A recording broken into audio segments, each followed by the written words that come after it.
নমস্কার। আজকে আমরা শুনব শ্রী শ্রী সারদা মায়ের অমৃত কথা। মায়ের কথা শুনব শ্রী শ্রী মায়ের এক অজ্ঞাত গৃহীভক্ত শ্রীর স্মৃতিতে। তিনি বলছেন, এক রবিবার বেলা 2:30টার সময় শ্রী শ্রী মাকে দর্শন করিবার প্রবল আগ্রহে কলকাতার বাসা হইতে রওনা হইয়া ঘরমক্ত কলেবরে উদ্বোধন অফিসে উপস্থিত হইলাম। জিজ্ঞাসা করিয়া জানিলাম, মা তখনই ফিরিয়াছেন, একটু দেরিতে দেখা হইবে। কিন্তু আমার দেরি সহিল না। আমি দেখা করিতে যাইতেছি দেখিয়া পূজ্যপাদ স্বামী শারদানন্দ তিনি সিঁড়ির কাছে ছিলেন। আমাকে যাইতে নিষেধ করিলেন।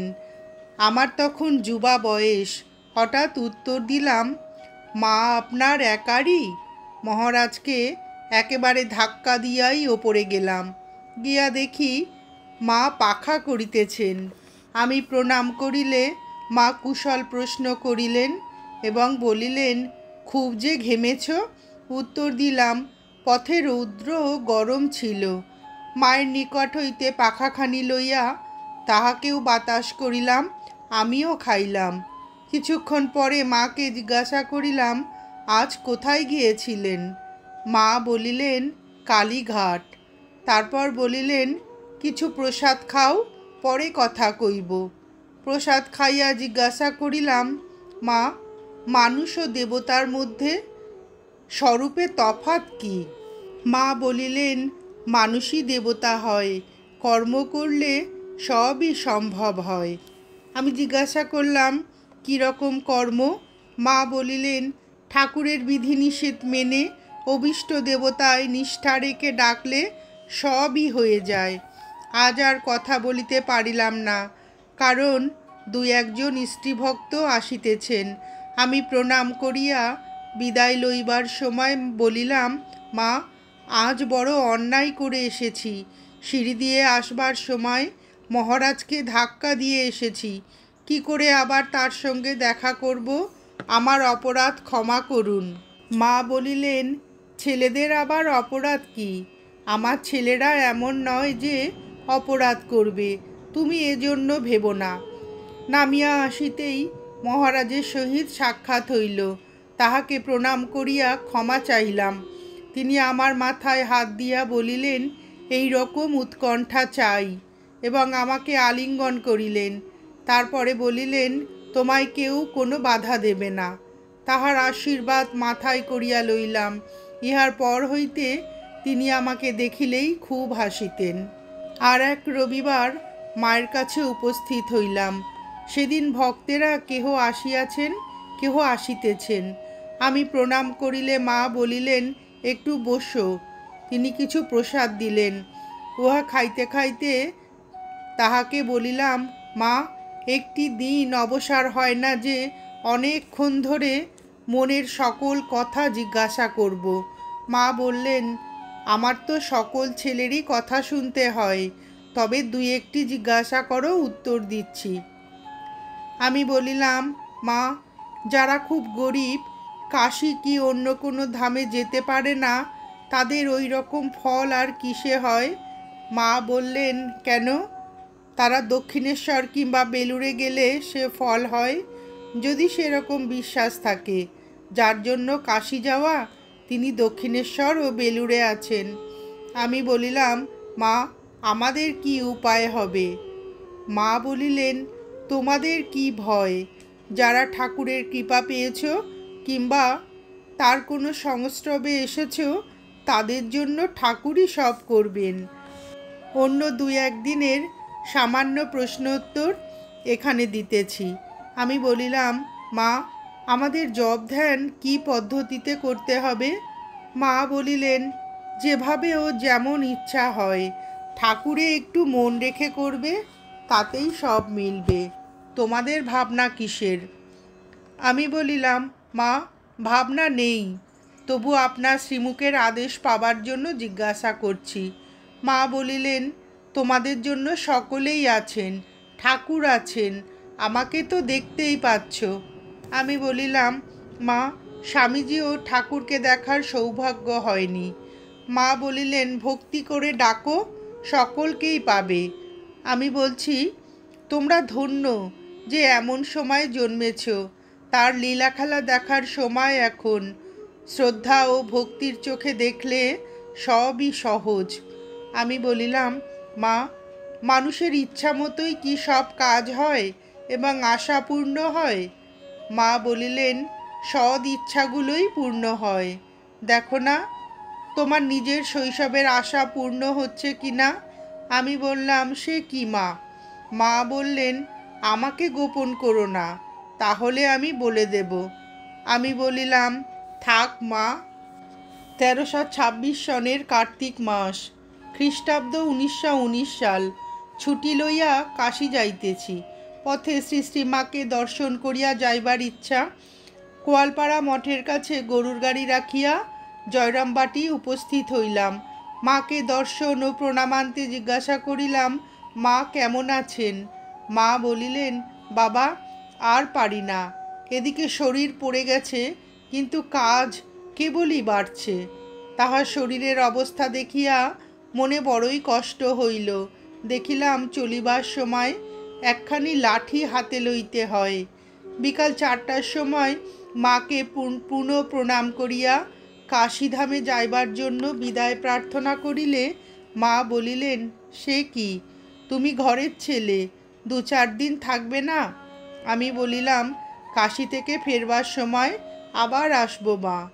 আমাদের দেশের একজন বৃদ্ধ ভক্তের দেহ রক্ষার কথায় আক্ষেপ করিয়া বলিলেন, আহা, বুড়ো মারা গেল।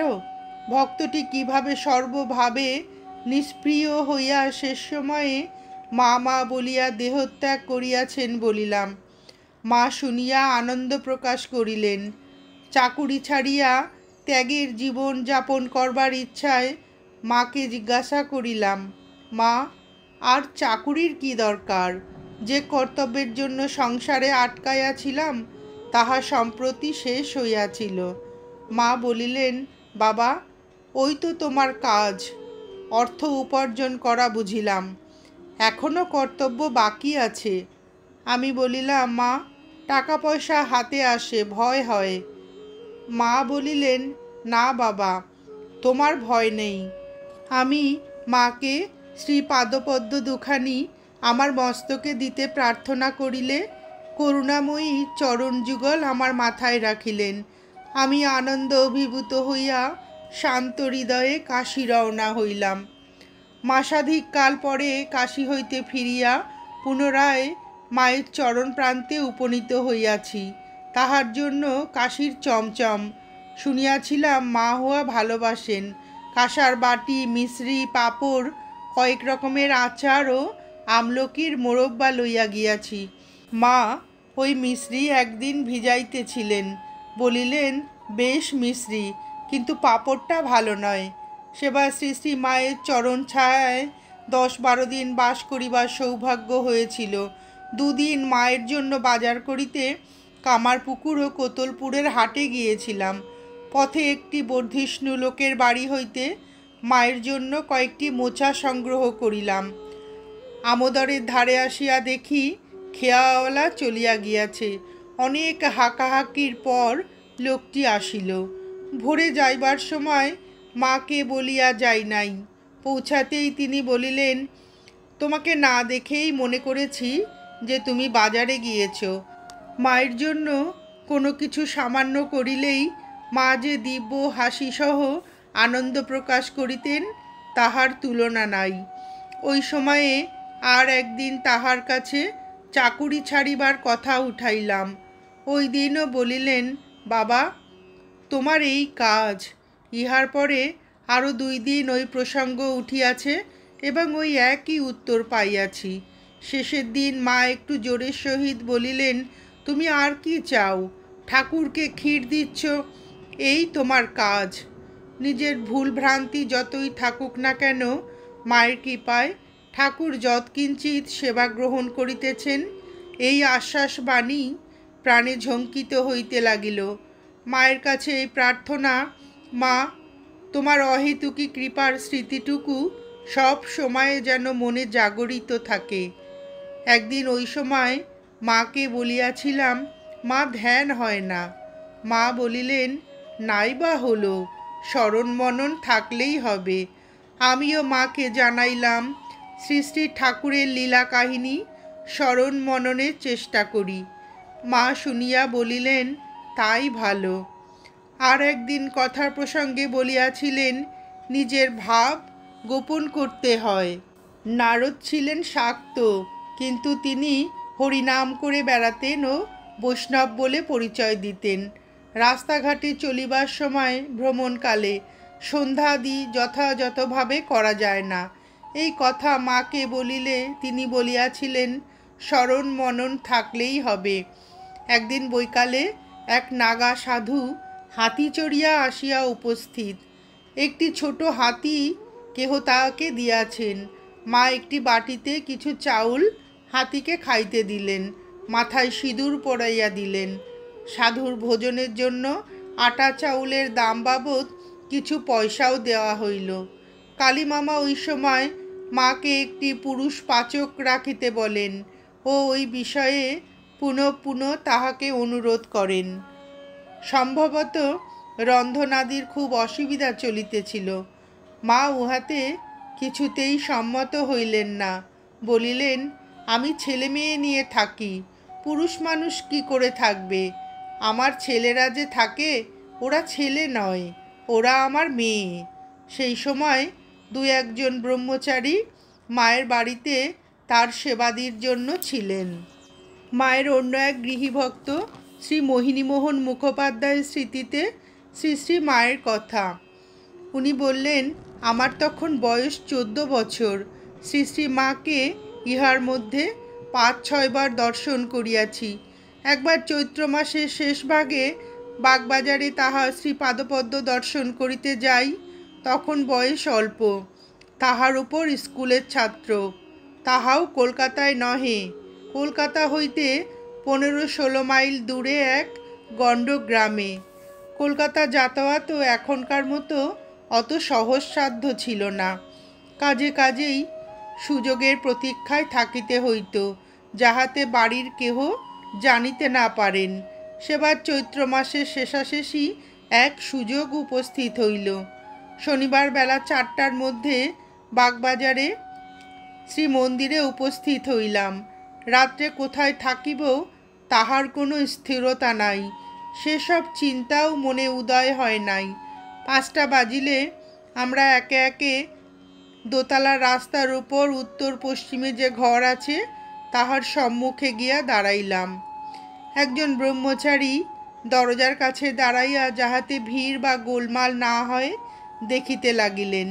প্রণাম করিয়া অন্তরের ইচ্ছা শ্রী পাদপদ্মে নিবেদন করিয়া বাহির হইয়া আসিলাম। পরিচিত এক বন্ধুর সহিত নিচে দেখা হইল। তাহার কলকাতায় বাসা ছিল, আমায় বড়ই স্নেহ করিতেন। এখন তিনি সন্ন্যাসী। তিনি বলিলেন, রাত্রে আমার কাছে থাকিবে। আমি রাজি হইলাম। প্রসাদ পাইবার পর তিনি, আমি ও স্বামী ধীরানন্দ গঙ্গার ধারে আসিয়া বসিলাম। গঙ্গার ধারে উন্মুক্ত গগনতলে সবুজ ঘাসের ওপর শুইয়া স্বামী ধীরানন্দ কত কথাই বলিতে লাগিলেন। তাহার সঙ্গে আমার সেই বিশেষ পরিচয়। সেই সন্ধ্যায় তিনি আমায় বড়ই আপনার করিয়া লইলেন। বাড়ি গিয়াই স্বামী ধীরানন্দকে একখানি পত্র লিখিলাম যে আমি শ্রী শ্রী মায়ের নিকট দীক্ষা লইতে ইচ্ছা করি, তিনি যদি দয়া করে ইহার বন্দোবস্ত করিয়া দেন। কি এক অদম্য ঔৎসুক্যে তাহার পর 6-7 দিন কাটাইলাম। উত্তরে সংবাদ পাইলাম যে শ্রী শ্রী মা আমায় দীক্ষা দিবেন। আমি যেন সোমবার অষ্টমী সকালবেলা 8টার সময় বাগবাজারে উপস্থিত থাকি। মনে বড়ই আশা হইতে লাগিল, হৃদয় আনন্দে পূর্ণ হইল। আমার এক বিশেষ হিতাকাঙ্ক্ষী, যিনি পূর্বে মায়ের নিকট দীক্ষিত হইয়াছিলেন এবং একমাত্র যিনি আমার এই উদ্দেশ্য জানিতেন, বলিলেন, অবশেষে সৌভাগ্যবান তুমি, এই বয়সে মায়ের কৃপাপ্রাপ্ত হইলে। চিঠির উত্তরে সুসংবাদ আসিল বটে, কিন্তু ভাবনা হইল কি উপায়ে যাওয়া যায়। খুঁজিয়া দেখিলাম পোস্ট অফিসে 2 টাকা 4 আনা জমা আছে।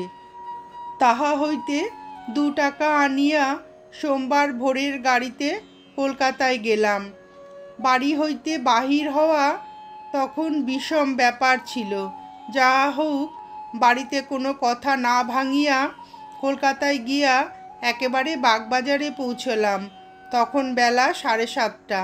ঠিক 8টার সময় স্বামী ধীরানন্দ আসিলেন। তিনি বোধহয় তখন বলরামবাবুর বাটিতে থাকিতেন। তিনি দেখিয়াই বলিলেন, কি রে, এসেছিস? আচ্ছা যা, গঙ্গা স্নান করে আয়। আমি তখনই গিয়া গঙ্গা স্নান করিয়া আসিলাম। সেদিন বোধহয় 5-6 জন মায়ের কৃপাপ্রাপ্ত হইয়াছিল। আমি সর্বপ্রথম। স্নান করিয়া আসিলে স্বামী ধীরানন্দ আমায় সঙ্গে করিয়া সেই পূর্ব পরিচিত ঘরে লইয়া গেলেন এবং দরজার বাহিরে দাঁড়াইয়া রইলেন। ঘরে গিয়া দেখিলাম শ্রী শ্রী মা পুজোয় বসিয়া আছেন। তাহার বাম পার্শ্বে একখানি আসন। আমি মাকে প্রণাম করিতে তিনি আমার মাথায় ও পিঠে হাত বুলাইতে বুলাইতে বলিলেন, এসো বাবা, এসো। এত ছোট তুমি, আহা আহা। কথাগুলো হইতে যেন মধু ঝরিতেছিল। প্রতিটি কথা করুণা মাখা। আমার মাথায় শ্রীহস্ত স্পর্শ করিলেন। স্বামী ধীরানন্দ দাঁড়াইয়া দেখিতেছেন। মা বলিলেন, এসো বসো। আমি সেই আসনে বসিলাম। তাহার পর যাহা জিজ্ঞাসা করিবার ছিল জিজ্ঞাসা করিয়া আমার দক্ষিণ কর্ণ ধরিয়া মূল মন্ত্র দিলেন। তাহার পর কিভাবে কি করিতে হইবে বলিয়া দিলেন। ভালো করিয়া চাহিয়া দেখিলাম তাহার শ্রীমূর্তির চতুর্দিকে জ্যোতি। তিনি এক অপূর্ব জ্যোতির ওপর বসিয়া। শ্রীমুখমণ্ডল গম্ভীর এবং স্বর্গীয় ভাবে পূর্ণ, যেন এ জগতের কেহ নহে। সে জ্যোতির্ময়ী মূর্তি জীবনে কখনো ভুলিতে পারিব না। পূর্বেই শুনিয়াছিলাম গুরু দক্ষিণা দিতে হয়। তাই মা যখন বলিলেন, দক্ষিণা দাও, তুমি আর কি দিবে, একটা হরিতকি দাও, এই হরিতকি লও। আমি তখন সেই হরিতকি ও একটি টাকা মায়ের শ্রী পাদপদ্মের সম্মুখে রাখিয়া প্রণাম করিতে হাসিয়া বলিলেন, টাকা ফেলো, তুমি টাকা কোথায় পাইবে? আমি বলিলাম, মা, এই টাকাটি আমার ছিল। বেশ সন্তুষ্ট হইয়া টাকাটি লইয়া স্বামী ধীরানন্দের হাতে দিলেন এবং গঙ্গা জলে হাত ধুইলেন। তারপর আমি উঠিয়া আসিয়া উদ্বোধনের অফিস ঘরে এসে বসলাম। বেলা প্রায় 1টার সময় প্রসাদ পাইলাম। জীবনে সৌভাগ্যের দিন বেশি আসে না। সেদিন মায়ের কৃপাপ্রাপ্ত হইয়া সৌভাগ্যে আনন্দ ধরিতেছিল না। তাহার উপর প্রসাদ পাইতে গিয়ে এক পংক্তিতে পূজ্যপদ শরৎ মহারাজ, স্বামী ধীরানন্দ ইহাদের সহিত বসিতে পাইলাম। শরৎ মহারাজ কি স্নেহপূর্ণ স্বরেই না কথা কহিতে লাগিলেন।